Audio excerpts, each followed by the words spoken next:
महानगरपालिकेच्या कर्मचाऱ्यांकडून कर संकलन अधिक पारदर्शक आणि वेगवान करण्यासाठी श्रीमित्र नावाचे ॲप तयार करण्यात आले. राज्यात कर संकलनासाठी असा डिजिटल प्रयोग प्रथमच होता. मनपा आयुक्त जी श्रीकांत यांच्या हस्ते या ॲपचा शुभारंभ झाला. आणि हे अत्यंत महत्त्वाचे विषय आहे.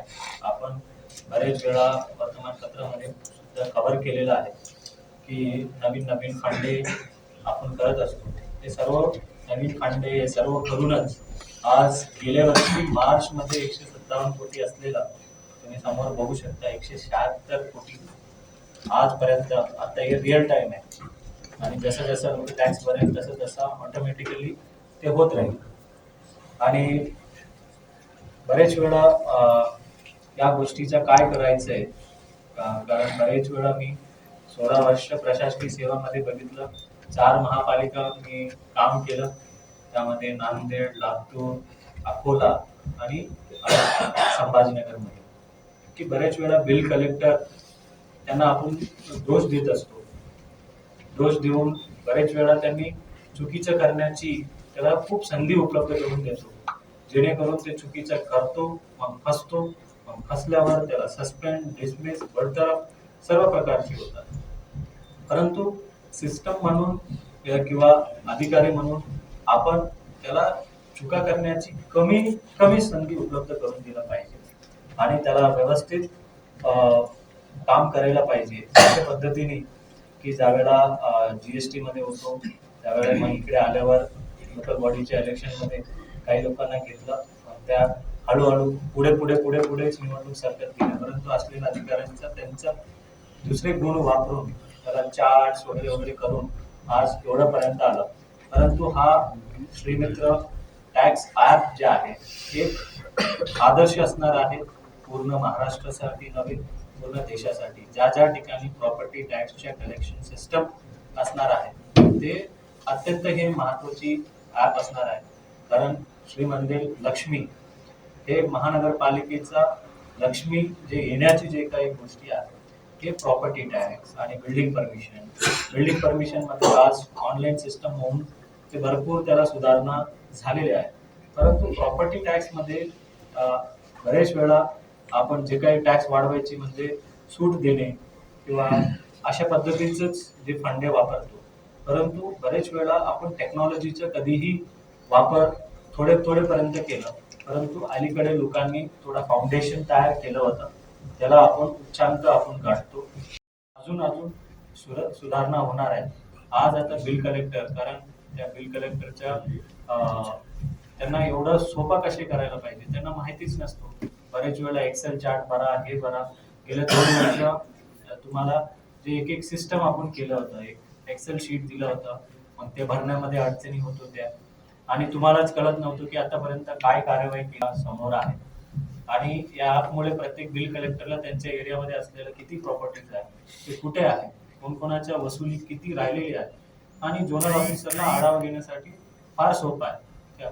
आणि दुसरा, बरेच वेळा बिल कलेक्टर महापालिकेमध्ये बिल कलेक्टर म्हणजे वसुली करायला गेला का की लग्नाला गेला, जेवायला गेला, कुठे पाहुण्यासोबत गप्पा गोष्टी करायला गेला माहितीच नसतो.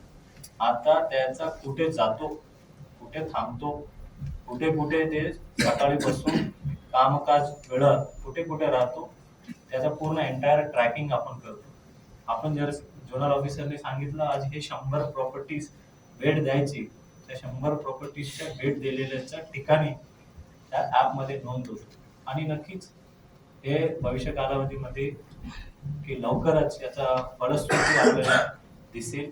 आणि टोटल पेंडिंग टॅक्स बघा 1039 कोटी आहे अजून, म्हणजे आतापर्यंत फक्त त्याला जवळपास 20% पण आलेली नाही.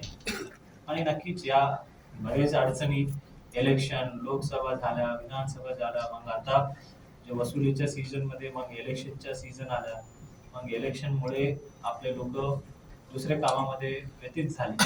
आता नक्कीच जानेवारी, फेब्रुवारी, जानेवारीमध्ये कदाचित इलेक्शन असल्यामुळे थोडेफार वसुलीमध्ये कमी असेल. फेब्रुवारी, मार्चमध्ये हे खूप चांगला होईल आणि जेवढा भरलेल्या लोकांच्या पुढच्या हळूहळू तुमच्याकडे हे दिसेल हे माणूस यापूर्वी भरले होतं, मग यावर्षी का भरले नाही याचं सुद्धा तुम्हाला त्या ठिकाणी डिटेल्स मिळेल आणि त्याचं घर कुठे आहे मिळेल.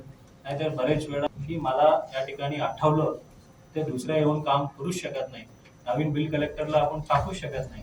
परंतु आता सिस्टम आपण असे केलं की त्या ठिकाणी दररोज किती प्रॉपर्टीज नवीन असेस झाल्या, किती प्रॉपर्टीज मध्ये वसुली झाल्या आणि तुम्हाला तुमची ॲप ओपन केल्यावरच या महिन्याचा बेस्ट बिल कलेक्टर कोण आहे आणि प्रत्येक बिल कलेक्टरला विविध प्रकारची बक्षिसं सुद्धा आपण ठेवलेली आहे. टॅक्स वाढवणे अत्यंत महत्वाचे आहे की आता आपण 822 करोड रुपये कर्ज स्वरूपात घेतलं. आता या महिन्यापासून हप्ते सुरू झाले. आता हळूहळू ते 9 करोड पर्यंत हप्ते जाणार आहे आणि फक्त 3,20,000 प्रॉपर्टीज आहे. यामध्ये सुद्धा बरेच दुबार आणि नॉन ट्रेसेबल सुद्धा असणार आहे आणि त्या सर्व जरी कमी केल्या अजून भरपूर प्रॉपर्टीजचा वाव आहे आणि हळूहळू आपण याचा IGR सोबत लिंकअप करणार आहे आणि झालं व्हेरी गुड कॉंग्रॅच्युलेशन.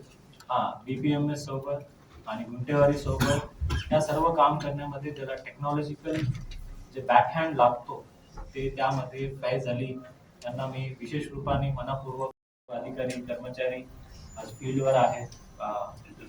उद्या संध्याकाळी अजून काही एक जो आहे technological tools because these are form. बरेच वेळा लागतो काहीतरी मोठं केलं तर होतो असे नाही. फार किरकोळ आणि सिस्टम मध्ये छोटे नट बोल्ट जरी दुरुस्ती केलं तर भरपूर सिस्टम चालायला लागतो.